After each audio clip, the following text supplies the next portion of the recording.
নমস্কার, আমার কণ্ঠ ইউটিউব চ্যানেলে আপনাদের সকলকে স্বাগত। আজ আপনাদের জন্য নিয়ে এসেছি সুকুমার রায়ের লেখা একটি ছোট্ট গল্প। সুকুমার রায় আমাদের প্রায় প্রত্যেকেরই ছেলেবেলার একটা বড় অংশ কেটেছে এই মানুষটার অসাধারণ সৃষ্টিকে ঘিরে। মাত্র ৩৫ বছরের জীবনে তিনি এত কিছু দিয়ে গেছেন আমাদের, যা সত্যি বলার মতো নয়। তাঁর লেখা গল্প কবিতা পড়ে বা শুনে ছোট থেকে বড় সকলে হাসতে বাধ্য। শুরু করছি আজকের গল্প, হাসির গল্প। আমাদের পোস্ট অফিসের বড়বাবুর বেজায় গল্প করিবার শখ। যেখানে সেখানে সভায় আসরে নিমন্ত্রণে তিনি তাহার গল্পের ভাণ্ডার খুলিয়া বসেন। দুঃখের বিষয়, তার ভাণ্ডার অতি সামান্য, কতগুলি বাঁধা গল্প। তাহাই তিনি ঘুরিয়া ফিরিয়া সব জায়গায় চালাইয়া দেন। কিন্তু একই গল্প বারবার শুনিতে লোকের ভালো লাগিবে কেন? বড়বাবুর গল্প শুনিয়া আর লোকের হাসি পায় না, কিন্তু তবু বড়বাবুর উৎসাহও তাহাতে কিছুমাত্র কমে না। সেদিন হঠাৎ তিনি কোথা হইতে একটা নূতন গল্প সংগ্রহ করিয়া মুকুজ্জেদের মজলিসে শুনাইয়া দিলেন। গল্পটা অতি সামান্য, কিন্তু তবু বড়বাবুকে খাতির করিয়া সকলেই হাসিল। বড়বাবু তাহা বুঝিলেন না। তিনি ভাবিলেন গল্পটা খুব লাগসই হইয়াছে, সুতরাং তার ২ দিন বাদে যদু মল্লিকের বাড়ির নিমন্ত্রণে বসিয়া তিনি খুব আড়ম্বর করিয়া আবার সেই গল্প শুনাইলেন। ২-১ জন যাহারা আগে শোনে নাই, তাহারা শুনিয়া বেশ একটু হাসিল। বড়বাবু ভাবিলেন গল্পটা জমিয়াছে ভালো।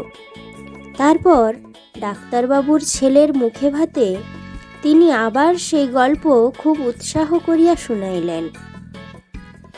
এবারে ডাক্তারবাবু ছাড়া আর কেহ গল্প শুনিয়া হাসিল না, কিন্তু বড়বাবু নিজেই হাসিয়া কুটি কুটি।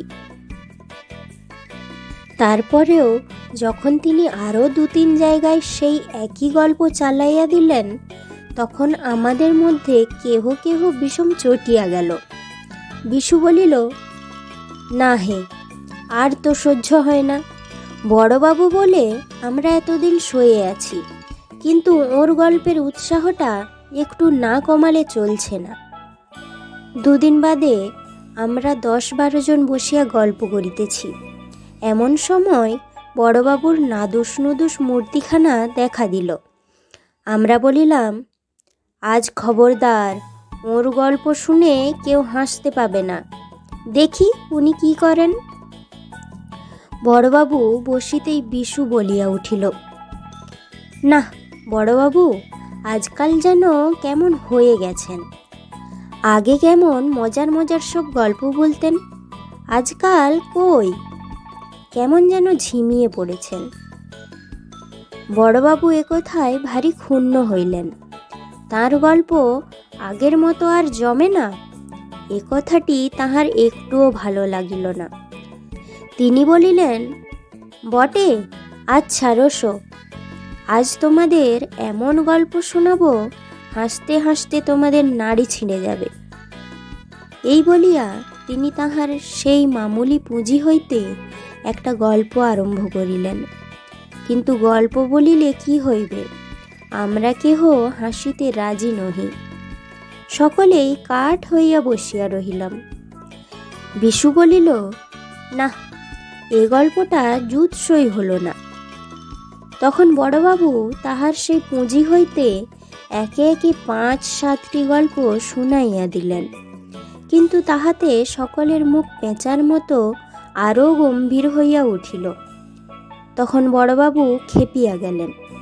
তিনি বলিলেন, যাও যাও, তোমরা হাসতে জানো না, গল্পের কদর বোঝো না, আবার গল্প শুনতে চাও। এই গল্প শুনে সেদিন ইন্সপেক্টর সাহেব পর্যন্ত হেসে গড়াগড়ি। তোমরা এসব বুঝবে কি? তখন আমাদের মধ্যে একজন বলিয়া উঠিল, সে কি বড়বাবু, আমরা হাসতে জানি নে? বলেন কি? আপনার গল্প শুনে কতবার কত হেসেছি, ভেবে দেখুন তো। আজকাল আপনার গল্পগুলো তেমন খোলে না, তা হাসব থেকে? এই তো বিশুদা যখন গল্প বলে তখন কি আমরা হাসি নে? কি বলেন? বড়বাবু হাসিয়া বলিলেন, বিশু ও আবার গল্প জানে নাকি? আরে একসঙ্গে দুটো কথা বলতে ওর মুখে আটকায়, ও আবার গল্প বলবে কি?